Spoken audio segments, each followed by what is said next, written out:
사업이 시행되다 보니까 주민 의견 수렴하는 부분에 있어가지고 뭐 일단 단독 시행이나 공동 시행이나 큰 차이가 없다고 저희는 이제 말씀드리고 있습니다. 실제로도 그렇게 운영을 하고 있고요. 그래서 이 부분은 선택사항이긴 한데 뭐 단독 시행을 굳이 말씀드린 이유는 단독 시행 동의율이 좀 낮아서 그렇습니다. 66.7%고 공동 시행할 때는 조합을 먼저 설립해야 되다 보니까 75% 동의가 필요한 부분이니까 좀 더 빠르게 가시려면 단독 시행을 선택하시면 되는 거고, 그게 아니고 조합을 구성하시려면 75% 동의를 거쳐셔가지고 조합을 설립하셔도 뭐 저희는 뭐 그 부분에 대해서는 주민들 선택에 맡기는 부분입니다. 그리고 이제 그 사례로 이제 정비사업 한 사례로 가져온 부분인데, 일단 재건축 사업이고요. 재건축 사업인데 요 재건축 사업이 그대로 그 도입된 내용들이 그대로 이번에 공공재개발에 많이 반영이 되었거든요. 5월 6일 대책 수립할 때 대부분 요 공공재개발, 그러니까 공공재개발은 아니지만 요 사례가 많은 부분 도입돼서 적용됐다고 이해를 해주시면 될 것 같습니다.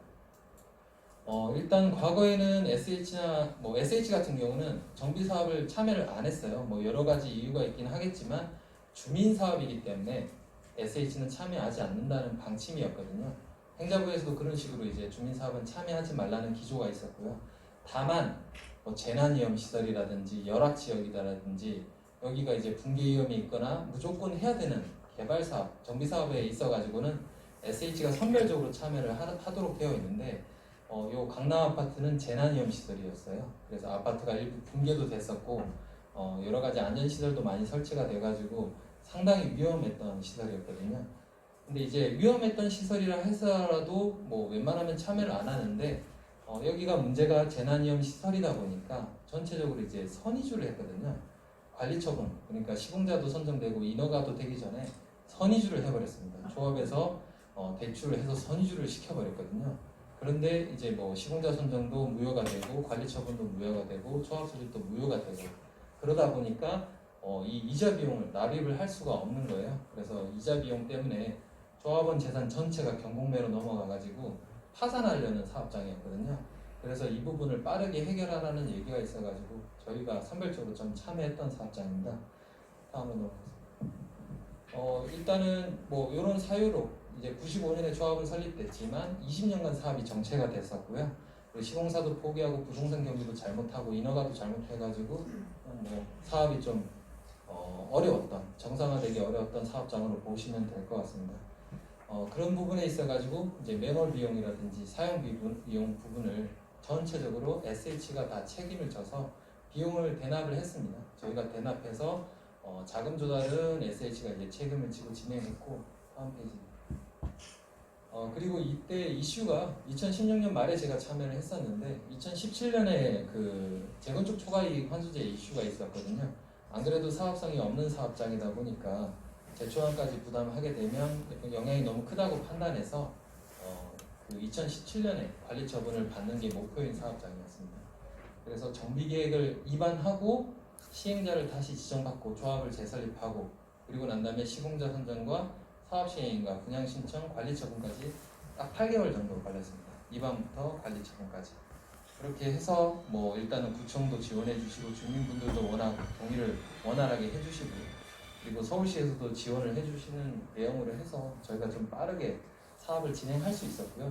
추가적으로 이제 주민들 설득 과정을 상당 부분 많이 거쳤거든요. 뭐 일단은 이런 결정을 하기 위해서는 뭐 1년에 한 번 보통 정기총회를 하게 되는데, 아니면 한 번, 두 번 하게 되는데 1년 내내 총회만 했어요. 이 사업은 의사결정을 할 게 되게 많다 보니까 적어도 뭐 사업시행과 시공자 선정 관리 처분할 때는 무조건 해야 되는 부분이고, 추가적으로 의사결정할 때도 총회를 해야 되는 부분이 있다 보니까 1년 내내 총회만 해서 사업은 진행했는데, 그런 부분들을 설득을 할 수 있던 부분이 이사회 대의원의 총회 때 참석을 해서 저희가 이 사업을 끌고 가는 방향이 이런 부분이다라고 이해 설득을 하는 과정이 상당 부분 많이 있었거든요.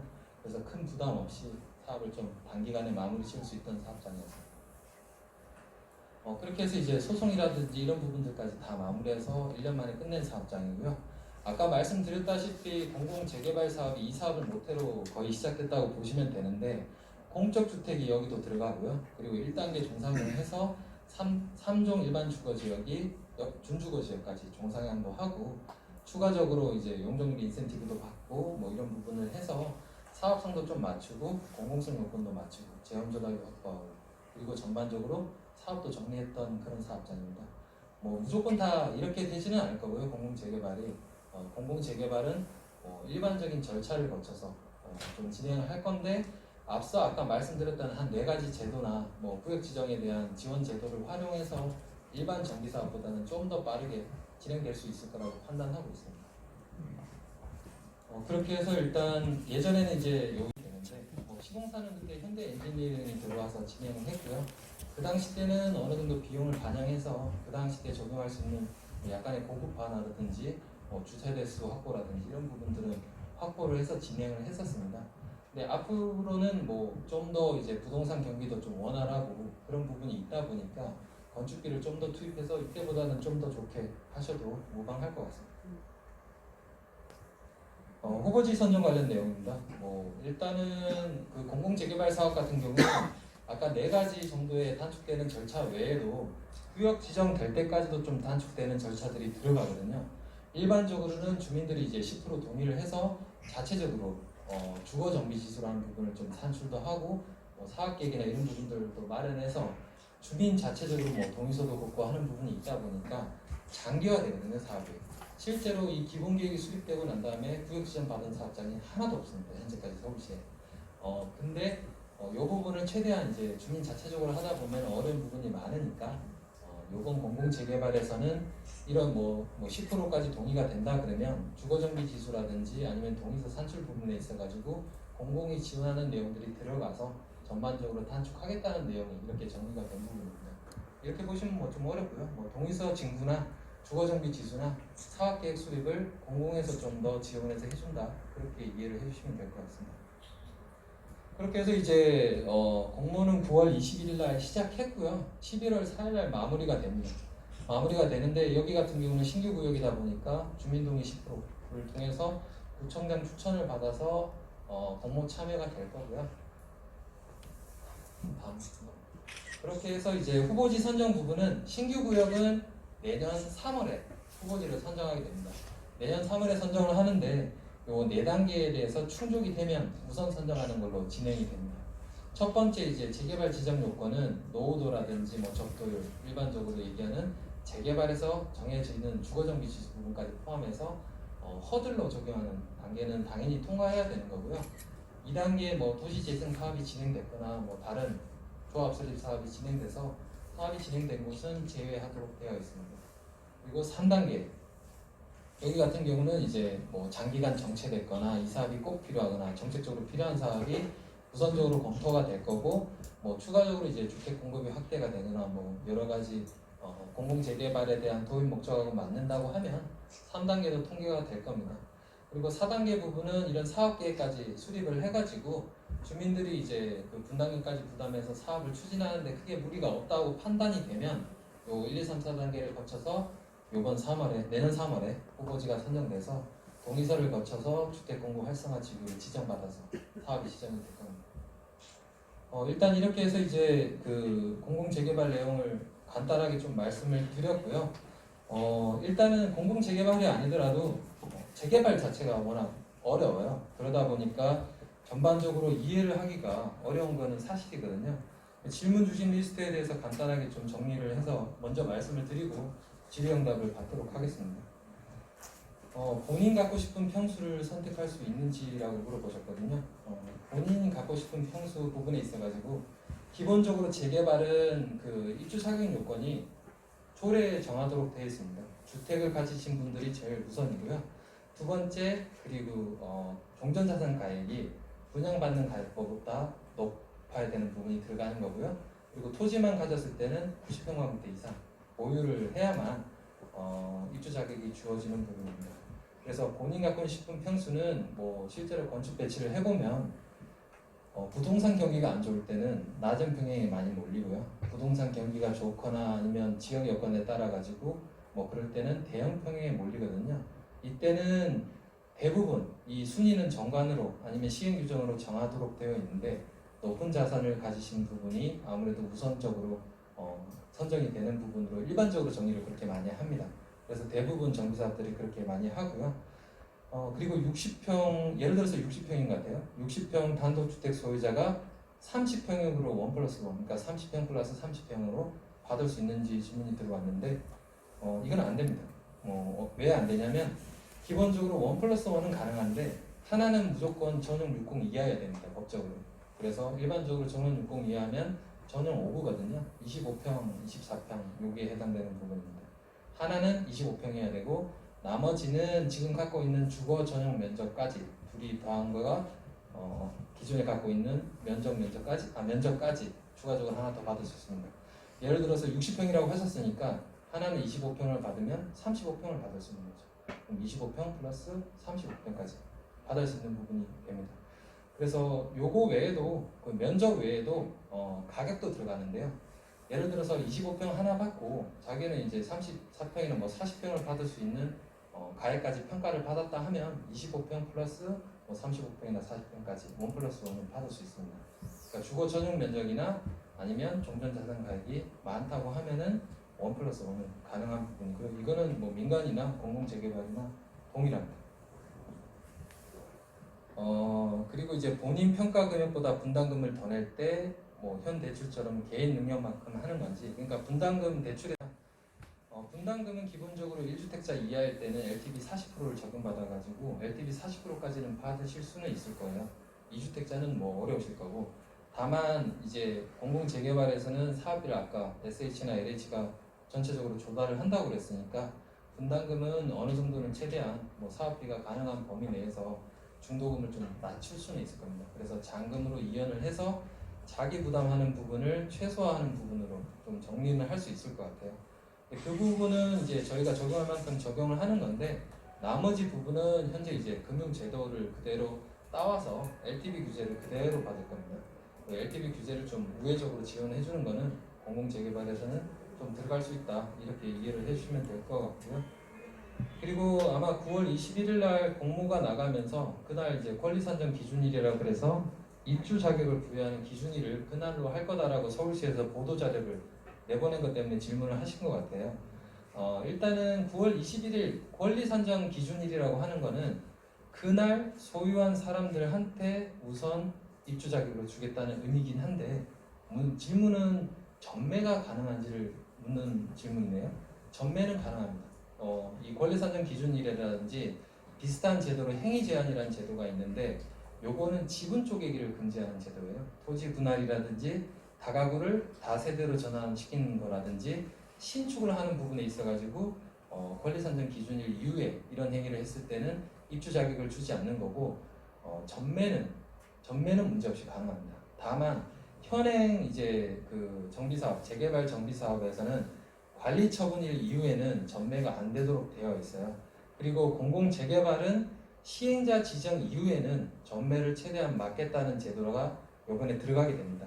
이 부분이 법제화돼서 들어갈 거고요. 시행자 지정 이후에는 최대한 전매를 안 하는 방향으로 진행이 될 거라고 좀 말씀드려야 될 것 같습니다. 그 전에는 전매는 문제는 없습니다. 예를 들어서 다주택자나 이런 부분들이 좀 걱정하실 수는 있을 것 같은데, 그런 부분들은 나중에 후보지로 선정되더라도 전매를 통해서 입주 자격을 좀 나눌 수 있는 그런 부분은 가능할 겁니다. 그리고 소유자 사망이 되셨는데 이제 상속기가 안 돼서 입주 자격이 어떻게 되느냐, 이렇게 문의를 주셨는데, 상속 같은 경우는 이제 조합원 자격이 일단은 이연은 되는 부분인데, 문제는 이제 SH가 단독으로 사업을 시행한다고 했을 때는 전매는 아직까지는 가능한 부분이다 보니까 이 부분은 문제가 되기 전에 문제가 안 될 수도 있습니다. 이거는 약간 이제 나중에 시행 규정을 정하는가에 따라서 제도가 좀 달리 적용될 수는 있거든요. 그런 부분이 이제 불확실성이 있기 때문에 후보지가 선정된다 하더라도 좀 이런 부분들은, 권리에 대한 부분은 좀 빠르게 정리를 미리 해놓는 게 나중에 분쟁의 소지가 덜할 겁니다. 그래서 후보지가 선정되더라도 한 6개월에서 1년 가까이 시행자 지정을 받는 데는 그 이상 기간이 소요될 겁니다. 그래서 그 전에 권리관계는 좀 확실하게 정리를 해놓으시는 게 좋을 겁니다. 민간 재개발에서도 마찬가지고요. 그리고 영업 중인 근생상가, 단독주택 같은 경우는 보상 기준이나 입주 조건이 어떻게 되느냐, 요거에 대한 질문이었는데, 아까 말씀드렸다시피 일단 권리가액이 크거나 전용 면적이 크신 분들은 1+1까지는 가능합니다. 그래서 그렇게 입주 자격을 받으시면 될 것 같고요. 그리고 보상을 받는 부분에 있어 가지고는 뭐 세입자 부분들이나 영업 보상에 대한 부분들은 들어갈 수는 있는데 이 부분들은 일단은 청산이 되시거나 보상을 받으시는 기준에 적용될 때 손실 보상을 받을 수 있는 걸 거고요. 아닌 경우 이제 소유권을 본인이 갖고 있거나 할 때는 뭐 이주비 대처리라든지 이런 부분들을 통해서 이주나 이런 부분들을 진행하셔야 될 겁니다. 그리고 6번이 뭐 사업기간이 5년으로 단축되면 근생 소유자가 주택이나 근생 소유자가 5년 내 입주권 재당첨 시 불이익이 없는지 질문을 주셨거든요. 현재 이제 관리처분을 받은 주택이나 받으신 분이나 분양을 받으신 분들은 5년 내 재당첨 제한이 걸리도록 되어 있습니다. 그러니까 관리처분을 받았는데 5년 내에 다른 주택으로 관리처분을 입주권을 부여받으면 이 부분은 다 청산 대상이거든요. 그거는 이제 민간 재개발도 마찬가지입니다. 다만 이제 사업 기간이 5년으로 단축된다고 얘기를 좀 드렸는데 신규 사업 같은 경우는 뭐 5년 뭐 될 수는 있을 것 같은데 뭐 어려울 수도 있고 탄력적으로 좀 운영될 수도 있습니다. 일단은 여러 가지 제도들이 적용해서 당초보다는 많은 부분 단축하겠다고 되어 있는데 뭐 일단은 나중에 부동산 경기도 어떻게 될지도 모르는 부분이고 최대한 단축은 하는데 뭐 어떻게 5년 만에 딱 맞춰서 되지는 않을 수도 있습니다. 거의 근데 이 기간 내에 할 수 있도록 서로 노력하자는 내용으로 들어가 있는 부분이고요. 그리고 상가 소유자도 새 아파트 입주권이 주어지는지 이 질문을 주셨는데 상가는 기본적으로 원래는 입주권을 안 주는 제도가 이제 재개발에서 들어가는 게 일반적이거든요.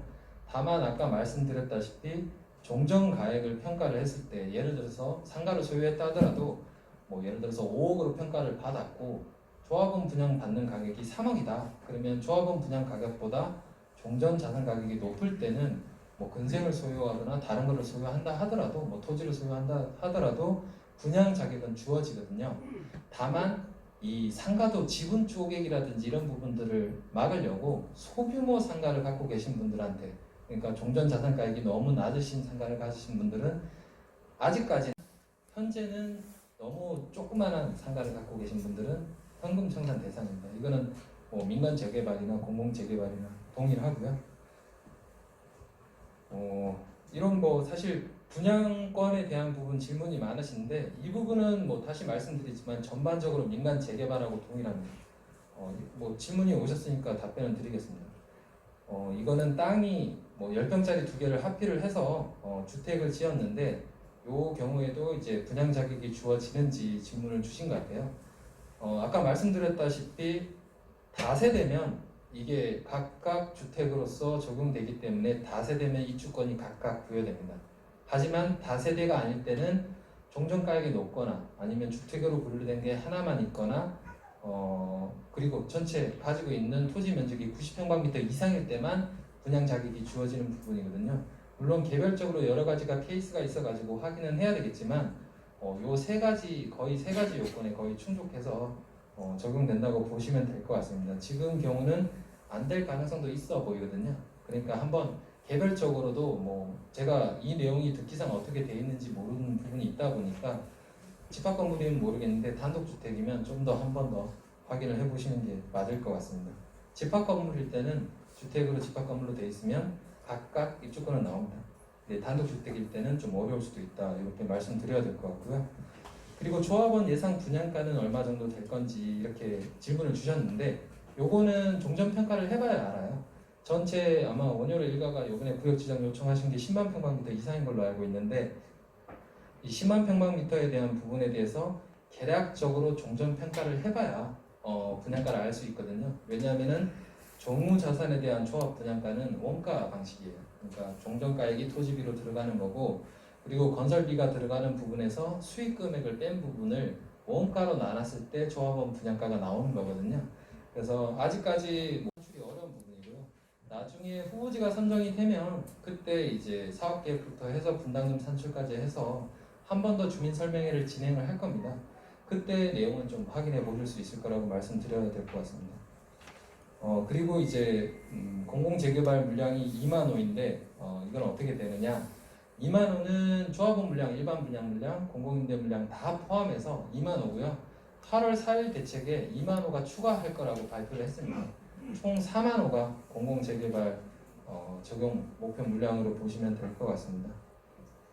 그리고 이제 그 5월 6일 대책에 보시면 20년부터 22년까지 3년 동안 시행자 지정을 받는 거를 2만 호를 하겠다고 발표를 했는데 요번에 추가 2만 호가 발표가 되면서 이 물량이 좀 약간 섞일 거예요. 섞이기도 할 거고 요번에 공공재개발 그 의향서나 공모 접수가 상당 부분 많이 들어와서 이 부분을 어떻게 할 건지는 목표 물량을 한 번 더 재조정을 할 것 같습니다. 그래서 지금 일단은 내년까지 5,000호 하겠다고 발표는 했지만 좀 재조정될 가능성이 크다 이렇게 이해를 해주시면 될 것 같습니다.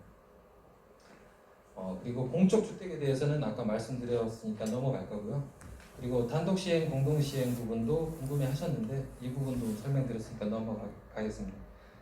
권리 선정 기준일과 이 부분도 다 말씀드린 것 같고 그리고 이제 후보지 선정은 용산구는 좀 많이 신청을 하셨어요. 뭐 청파동, 뭐 한남 1구역 여기 원효로도 마찬가지고 추가적으로 더 들어온 걸로 알고 있거든요. 구청에서 뭐 다수 추천은 할 수는 있고요. 그리고 구청별로 배정이 되어 있지는 않습니다. 재개발구역 같은 경우는 동남권에는 재개발구역이 거의 없거든요. 그래서 자치구마다 하나 뭐 이런 식으로 배정하지는 않고 전반적으로 아까 말씀드린 4단계 요건을 봐가지고 적용될 수 있는 사업장을 후보지를 우선 선정할 거라서 추천하는 거라든지 물량 선정에 있어가지고 구별로 배정되지는 않는다 이렇게 이해를 해주시면 될 것 같습니다. 그리고 이제 마지막으로 이제 관리처분 때 산정되는 분담금 수준을 비례율 105%로 보장해 준다라는 부분이 5월 6일 대책에 들어가 있거든요. 이 부분에 질문을 주셨는데 이거는 주민들이 선택하시는 거예요. 정비 사업은 말씀드렸다시피 주민들이 이제 토지를 아니면 주택을 갖고 있는 자산을 출자를 해서 출자 비율에 따라서 사업 손익을 나눠 갖는 거거든요. 다만 이런 인센티브를 줘서 사업에 이익되는 부분을 추가적으로 주겠다는 게 공공재개발 내용이긴 한데 관리 처분 때 시점에서 책정되는 이제 그 분담금이 있을 거예요. 이 부분을 픽스 시켜놓고 그 다음에 별도로 뭐 이익이라든지 손실을 안 가져가겠다 이런 식으로 뭐 저희라든지 LH랑 약정을 하시면 그렇게 가져가실 수도 있는 거고요. 나중에 뭐 분양금이 올라갈 것 같다 아니면 뭐 시공사 선정해서 이제 계약 금액이 낮춰질 것 같다 이런 부분들이 예상되시면 그 부분까지도 이익이라든지 손실까지 다 주민들이 가져가시는 거는 선택적으로 이용을 하셔도 됩니다. 제가 이렇게 다 말씀드렸는데 질문 온 거에 따라 가지고 전반적으로 내용이 좀 어려우실 수도 있을 것 같거든요. 아마 질문 주실 때 중복되는 내용을 많이 질문 주실 거예요. 뭐 편안하게 질문 주시면 될 것 같습니다. 질문 받도록 하겠습니다. 동의서를 제출을 받는데요. 동의서를 제출한 사람은 조합원서 확정되는 건지 앞으로 뭐 조합 정수자가 할 때 다시 선택의 기회가 또다시 주어지는 건지 궁금합니다. 그거는 뭐 일반적인 내용인데 일단은 구역 지정, 그러니까 여기서는 주택 공급 활성화 지구라는 것을 지정을 받고 난 다음에 시행자 지정을 받도록 되어 있습니다. 일반적으로 조합 설립을 4분의 3 동의를 지구 지정 이후에 받으면 재개발은 전부 다 조합원입니다. 네. 그거는 이제 본인이 선택하거나 하실 수 없는 거예요. 다 조합원 자격이 갖춰지면 전체가 조합원 자격인 거고요. 다만 좀 마음에 안 드시거나 여기를 이제 분양을 안 받겠다 하시면 나중에 분양 신청을 받고 난 다음에 분양 신청 안 하는 분들은 조합원 자격에서 이제 제외되는 형태이거든요. 뭐 마찬가지로 공공 재개발도 일단은 토지 등 소유자가 전체가 이제 뭐 조합원 자격처럼 부여가 될 거고요. 분양 신청 이후에 한 번 더 갈릴 겁니다. 근데 이제 다만 이 사업이 될 때는 그렇게 되는 건데 동의를 뭐 3분의 1을 못 받거나 4분의 3 못 받으면 사업 자체가 안 되는 거예요. 네, 그런 형태로 이해를 해주시면 되거든요. 뭐 조합을 설립할 때는 조합 설립 인가 전에 그리고 시행자 지정을 받을 때는 좀 불안하니까 시행자 지정 받기 전에 이런 부분들을 각각 입주권이 여러 개가 나눠져 있다면 나누시는 게 유리할 가능성이 클 것 같습니다. 각각 입주권을 받고 싶으신 거잖아요.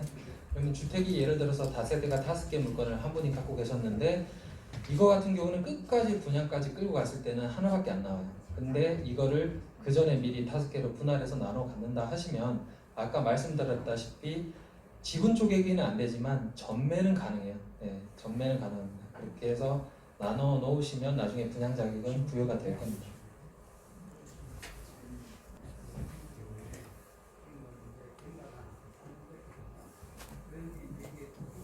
팔 년 장기 임대에서 이제 8년을 못 채웠을 때 만약 입주권으로 변경됐을 때 우리가 그 장기 임대함으로 해가지고 받는 종부세 배제라든지 양도세 혜택 뭐 이런 것들을 어떻게 됩니까?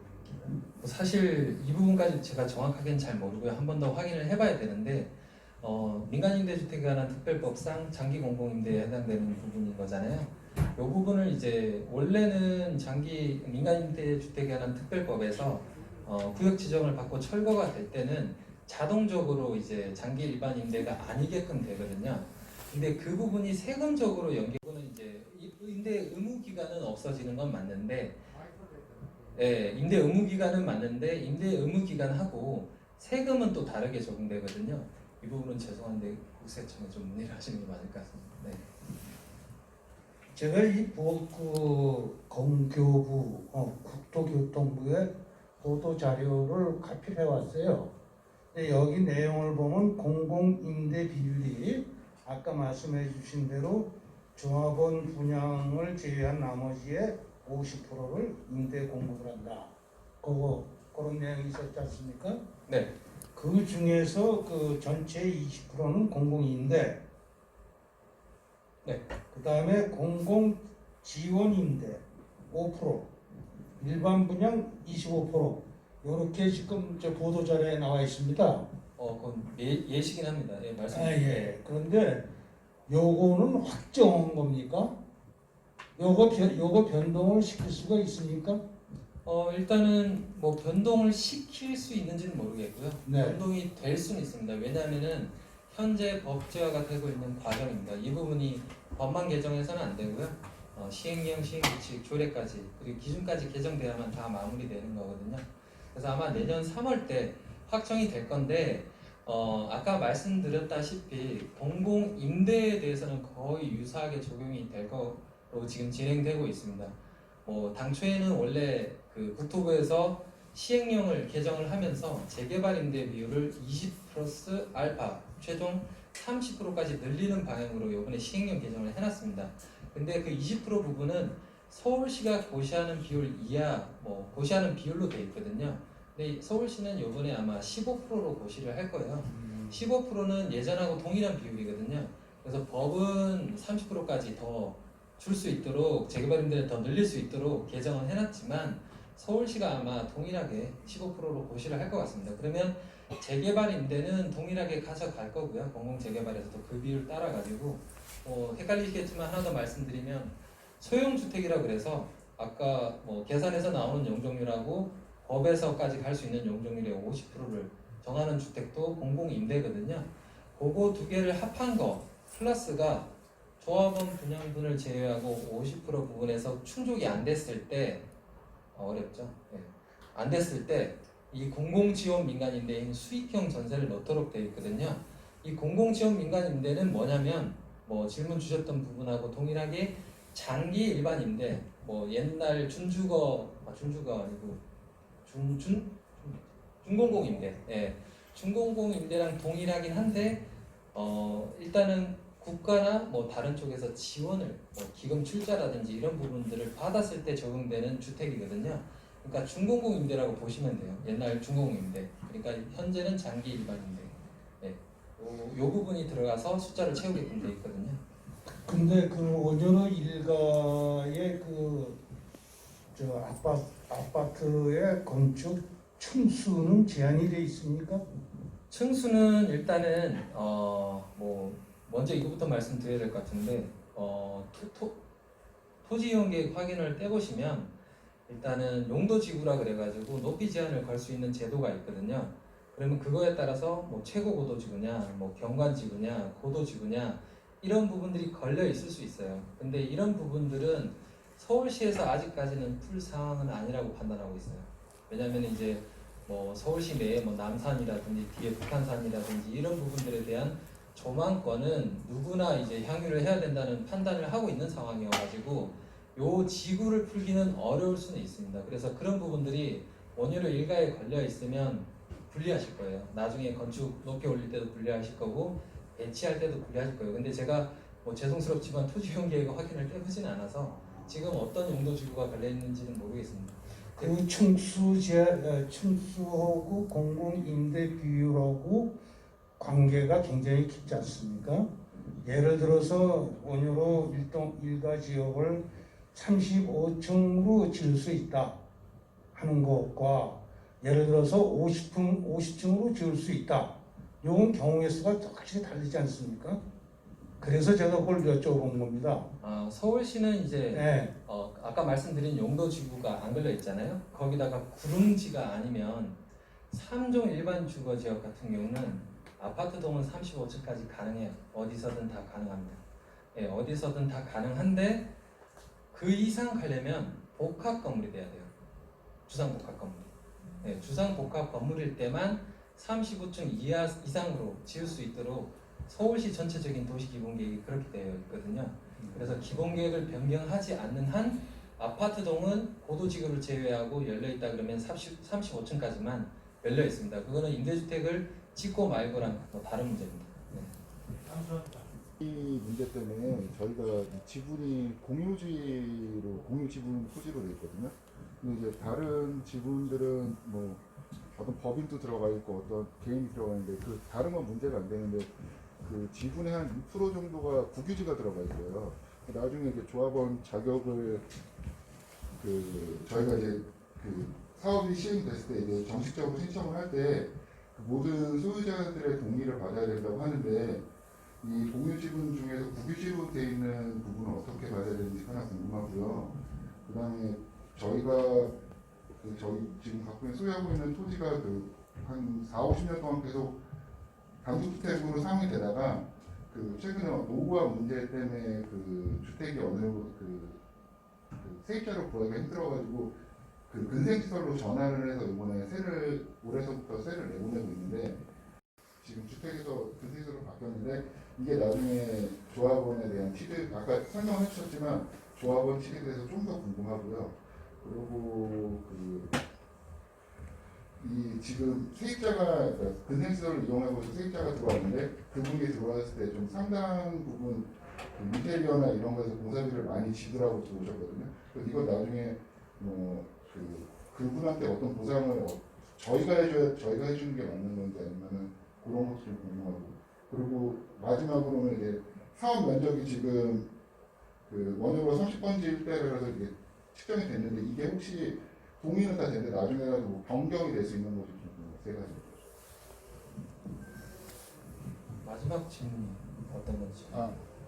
지금 구역계 변경 말씀하시죠? 구역이 지금 이렇게 딱 어느 정도 모델이 잡혀가지고 이렇게 들어왔는데 네. 이게 나중에 뭐 진행이 되다 보면은 동의는 했는데 끝에 쪽에 걸려 있는 부지라든가 이런 게 좀 빠질 수도 있는지, 그러니까 동의를 했는데 그게 제외되고 또 개발이 될 수 있는지 그것도 궁금합니다. 일단은 첫 번째 질문이 이제 국공유지가 공유지분으로 있을 때 어떻게 되는지.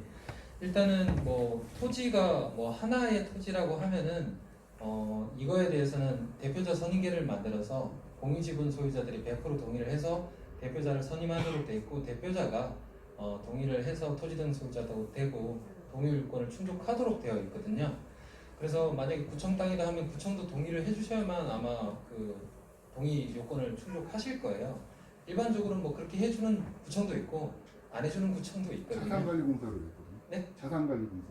네, 그러니까요. 네. 그건 자산관리공사요? 네. 자산관리공사는 이거는 국공유지는 아닐 거예요. 확인해도 자산관리공사로 있어가지고. 그러면 아마 국유지인데 네. 자산관리공사가 관리를 하고 있는 네. 거예요. 아마 국유지일 겁니다. 그러면.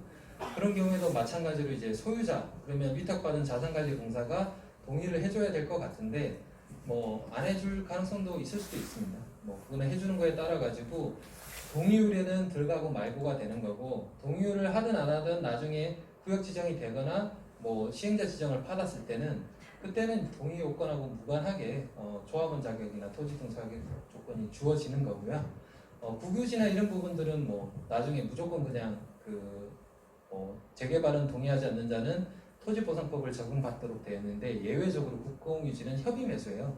그래서 이 부분은 나중에 조합이나 시행자가 한 번 더 소유자랑 국유지나 공유지의 소유자와 한 번 협의는 해야 됩니다. 여튼 조합원 자격 주어지는 거는 다른 쪽에서 뭐 자산관리공사가 동의를 안 한다 그러면 다른 쪽에서 동의를 충족하면 뭐 조합원 자격이나 토지 등 소유자 자격을 부여받는 데는 문제가 없을 가능성이 클 것 같습니다. 그리고 네, 단독주택을 근생으로 변경했을 때 일단 뭐 건축물 대장상 근생인 것 같은데 그런 경우에는 일단 면적이 크거나 종전가액이 커야만 분양 자격이 주어지는 거거든요. 일단은 아까 말씀드렸다시피 분양받는 금액이 예를 들어서 조합원 분양가가 5억이다. 그러면 상가가 뭐 5억 이상이 나와야만 분양 자격이 주어지는 거지 아닐 때는 안 주어지는 게 현재는 맞긴 하거든요. 다만 토지 등 소유자나 조합원 자격은 갖고 있습니다. 청산되는 자격으로 갖고 있는 것뿐이고요. 그래서 어느 정도 자산가액이 크거나 토지 면적이 커야만 나중에 조합원 자격을 부여받는데 문제가 없을 그 건축 거고요. 면적이 아니고 토지 면적 기준으로 간다는 거죠? 토지 면적도 90 이상이면 되고요. 가액 기준으로도 분양받는 금액 이상이면 문제는 없습니다. 그래서 조금 커야만 문제가 없을 것 같고요. 그리고 구역계 변경은 뭐 언제든 가능합니다. 뭐 동의를 통해서 일부를 많이 자를 때는 많이 잘라야 되는 경우도 있고 경미하게 변경할 때는 또 경미하게 변경해야 될 때도 있고 그게 이제 조합을 설립할 때는 또 한 번 더 동의를 받거나 이런 부분들이 있는데 뭐 이 절차는 뭐 케이스 바이 케이스일 것 같고 조금만 자를 때는 그때는 이제 뭐 경면 변경이라 하면 구역계 변경하는 거는 뭐 문제는 없습니다. 다만 절차가 복잡하느냐 단순하느냐 그 차이만 있는 거거든요. 죄송합니다. 제가 기억력이 좋지 못해가지고. 근생 세입자 부분에 있어가지고는 일단은 영업보상이 들어갈 수는 있는데 영업보상은 4개월에서 2년 정도로 지금 법제화되어 있는 부분이 있거든요. 나머지 부분에 있어가지고는 내부적으로 한번 시행규정상으로 선택을 하지 않는 이상 4개월에서 뭐 24개월 정도까지만 보상이 이루어지는 거고요. 나중에 아마 뭐 주민 소유자하고 세입자하고 원활하게 합의를 해서 뭐 나가면 또 뭐 문제가 없을 수도 있는데 안 나가신다 하면 나중에 시행자가 명도를 해가지고 내보내야 되는 부분이거든요. 그게 법적으로는 문제가 없습니다. 뭐 재개발 재건축을 해서 이주 철거를 할 때는 모든 계약 관계가 다 소멸되거든요. 그렇기 때문에 세입자의 관계도 다 소멸되기 때문에 명도를 통해서 그렇게까지는 안 가는 게 좋겠지만 뭐 가능은 합니다. 근데 이런 부분들을 좀 더 원활하게 하기 위해서 별도로 뭐 시행 규정을 정해가지고 추가적으로 뭔가 인센티브를 부여한다든지 이런 부분들은 협의를 통해서 좀 가능할 것 같고요. 다 설명드린 거죠. 10년 넘어간 근생 했었던 적이 있는데 그런 것도 뭐 해당 사항이 안 되는 거예요? 어떻게? 사실상 주거용으로 사용하면 근생인데. 아마 건축물 대장 공부상 기준일 건데 그 과거에 그런 것들이 조례를 적용받는 거는 경과 규정을 다 확인을 해봐야 될 겁니다. 근데 다만 여기는 이제 시작되는 예전 구역도 아니고 현재 신규 구역이기 때문에 제가 알기로는 현행 조례만 적용받는 걸로 알고 있거든요. 근데 제가 틀릴 수는 있으니까 한번 경과 규정이나 과거의 그런 조례 제도에 적용되는지는 한 번 더 체크를 해보긴 해봐야 될 것 같습니다. 근데 제가 지금 알고 있는 거로는 과거의 예전 구역, 오랫동안 정비구역을 지정하려고 했던 구역이 아니면 안 되는 걸로 알고 있거든요. 혹시나 제가 틀릴 수는 있으니까 한 번 더 확인은 해봐야 될 것 같습니다. 근생 토지는 몇 평 이하를 적다고 보시는 거예요? 토지는 90평방미터 이상.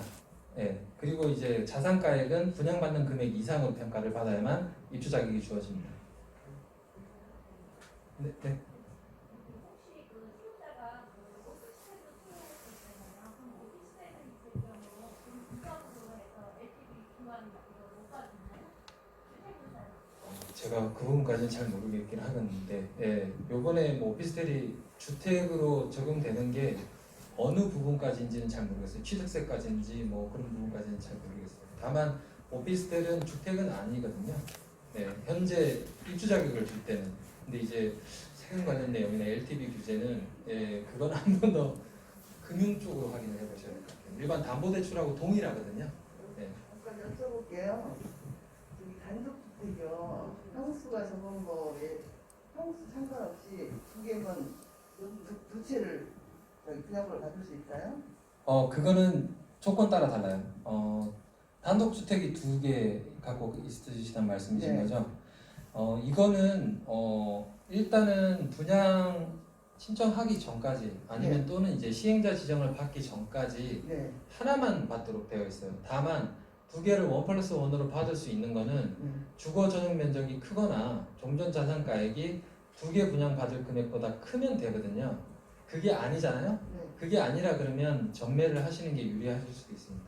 전매를 할 때는 네. 주택 보유자한테마다 입주 자격을 부여하도록 되어 있거든요. 아, 선배해도 그 사람이 입주할 수 네, 있어요? 가능합니다. 전매는 가능합니다. 네, 근데 그 전매는 최대한 시행자 지정 받기 전까지 전매를 해주시는 게 맞을 얼마나 것 같습니다. 남았어요? 시행돼. 뭐 한 1, 2년은 남았죠. 네.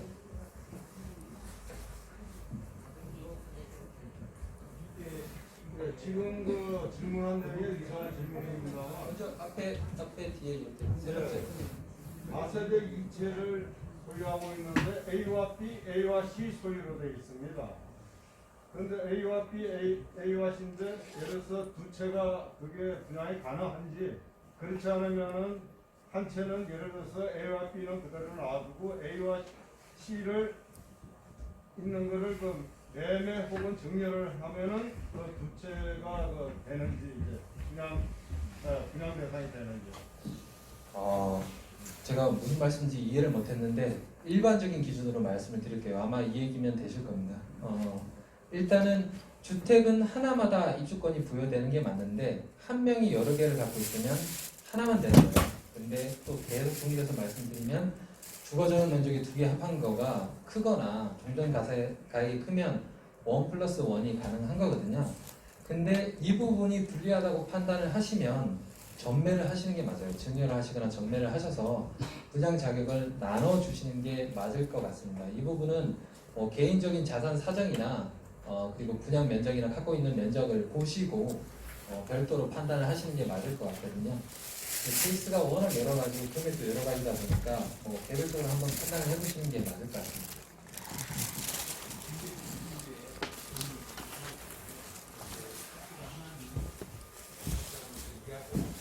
하나는 90제곱미터 이상이에요.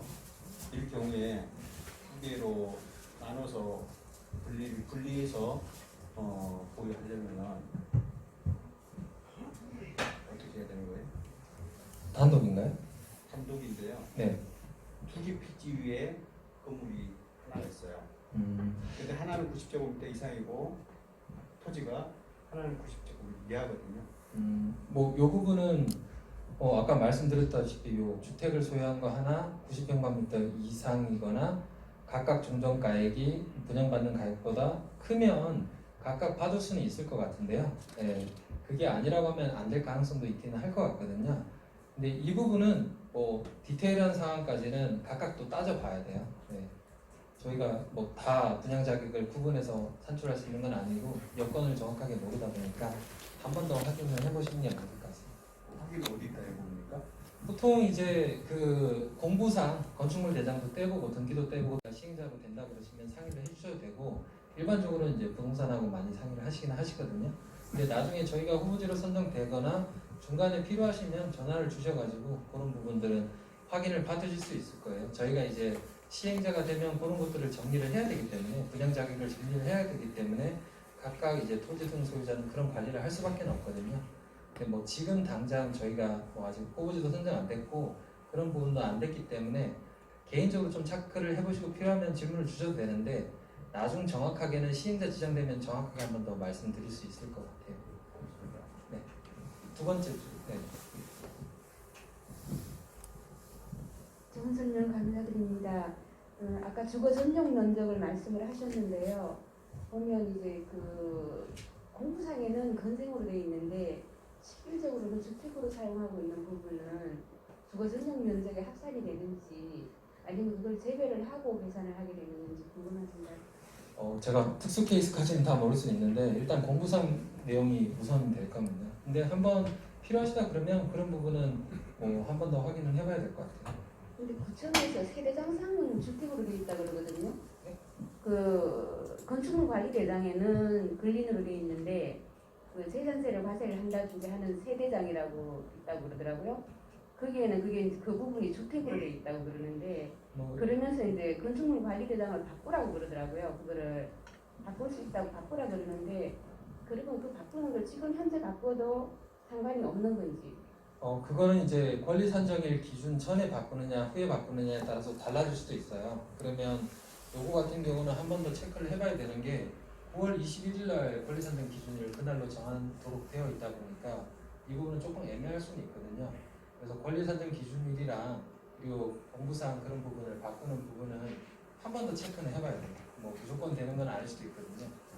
뭐 죄송스럽지만 그런 좀 특이한 케이스는 좀 체크를 좀 세부적으로 들어야 됩니다. 제가 뭐 구체적으로 일반적인 것들밖에도 사실상 다 모르기도 하고요. 네. 그 구청에다가 알아봐야 되는 사항인가요? 뭐 구청에다 알아봐 주셔도 될 것 같고요. 뭐 저희가 계략적으로 한번 검토를 해볼 수도 있을 것 같긴 합니다. 그러면 다시 좀 시간이 지나서 이제 SH로 전화를 드려봐도 되겠습니까? 네, 뭐 그렇게 해서 전화를 주시면 저희가 한번 그거는 뭐 개별적으로 좀 검토는 해보겠습니다. 가능한지 안 한지. 네. 네, 감사합니다. 네. 네, 안녕하세요. 저는 제가 7여 년 전에 제가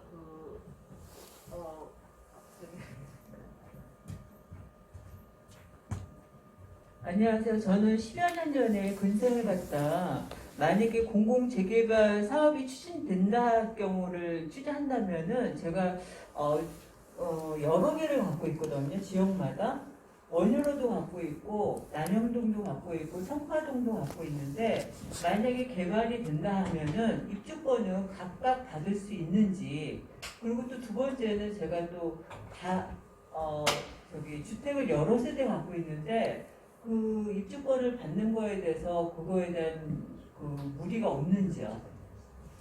예, 그거는 관리 처분을 예를 들어서 요번 올해 20년에 받았잖아요. 그러면 5년 안에 관리 처분을 받으면 이거는 청산 대상이에요. 예, 5년 재당첨 제한이 걸리거든요. 그러니까 각각 소유하고 있거나 여러 채를 갖고 있으면 전매를 고려하셔야 될 거예요. 예. 그러니까 청산이 되실 수도 있습니다. 5년 내 재당첨 제한이 있기 때문에. 그러면은 제가 그 각각 갖고 있는 구역에서 그럼 제가 선정을 해야 되는 거네요. 만약 5년 안에 그게 다 추진을 한다 하면은 그렇죠. 그 나머지는 다 전매를 하고 그래야 되는 상황이 발생할 수 있습니다. 네. 그러면은 주택이 여러 세대가 있는 상태에서 입주권을 받는 거는 전혀 상관이 없는 거죠. 그냥 대출만 이제 제한이 되는 것 뿐인 거죠. 아닙니다.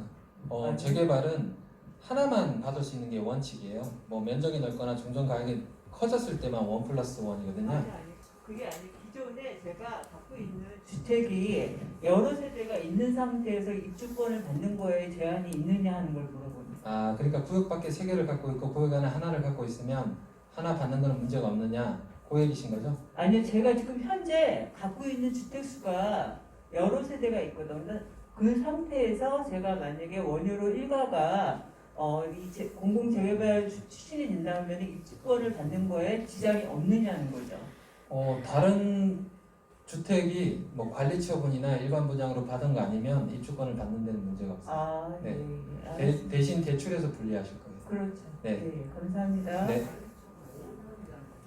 네. 둘 다 합해서 관리 처분 받은 주택일 겁니다. 법에.